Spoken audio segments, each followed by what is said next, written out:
महाभारत के युद्ध में अर्जुन के बाण से घायल होकर कर्ण जमीन पर जा गिरे। शरीर से प्राण निकलने ही वाले थे, तब श्री कृष्ण कर्ण के पास पहुँचे और तड़पते हुए कर्ण को कृष्ण ने पूछे कुछ ऐसे सवाल जिन्हें सुन सभी दंग रह गए।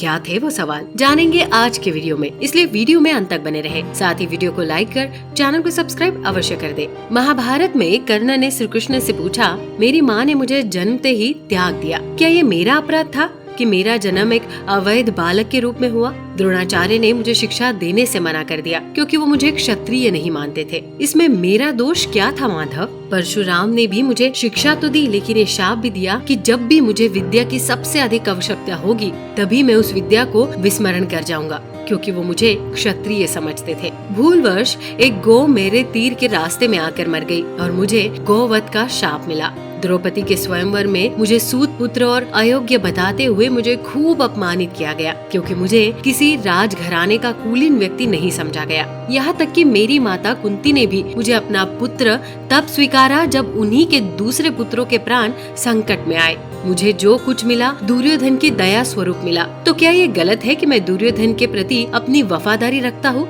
तब श्री माधव मन मन मुस्कुराते हुए बोले, कर्ण, मेरा जन्म कारागार में हुआ था। मेरे पैदा होने से पहले मेरी मृत्यु मेरा इंतजार कर रही थी। जिस रात मेरा जन्म हुआ उसी रात मुझे मेरे माता पिता से अलग होना पड़ा। तुम्हारा बचपन रथों की धमक, घोड़ों की हिनहिनाहट और तीर कमानों के साए में गुजरी। मुझे तो ग्वाले का जीवन मिल गया। मुझे मिला तो गाय को चराना और गोबर उठाना। जब मैं चल भी नहीं पाता था तो मेरे ऊपर प्राण घातक हमले हुए। कोई सेना नहीं, कोई शिक्षा नहीं, कोई गुरुकुल नहीं, कोई महल नहीं। मेरे मामा ने मुझे अपना सबसे बड़ा शत्रु समझा। मेरे तो अपने ही मेरे प्राणों के प्यासे बैठे थे। जब तुम सब अपनी वीरता के लिए अपने गुरु व समाज से प्रशंसा पाते थे, उस समय मेरे पास शिक्षा भी नहीं थी। बड़े होने पर मुझे ऋषि सांदीपनी के आश्रम में जाने का अवसर मिला। तुम्हें अपनी पसंद की लड़की से विवाह का अवसर मिला, मुझे तो वो भी नहीं मिली जो मेरी आत्मा में बसती थी। मुझे बहुत से विवाह राजनैतिक कारणों से या उन स्त्रियों से करने पड़े जिन्हें मैंने राक्षसों से छुड़ाया था। जरासंध के प्रकोप के कारण मुझे अपने परिवार को यमुना से ले जाकर सुदूर प्रांत में समुद्र के किनारे बसाना पड़ा। रण छोड़ने के कारण मुझे रणछोड़ कहकर ताने दिए गए। दुनिया ने मुझे कायर कहा। मुझे सभी की परेशानियों का कारण बताया गया।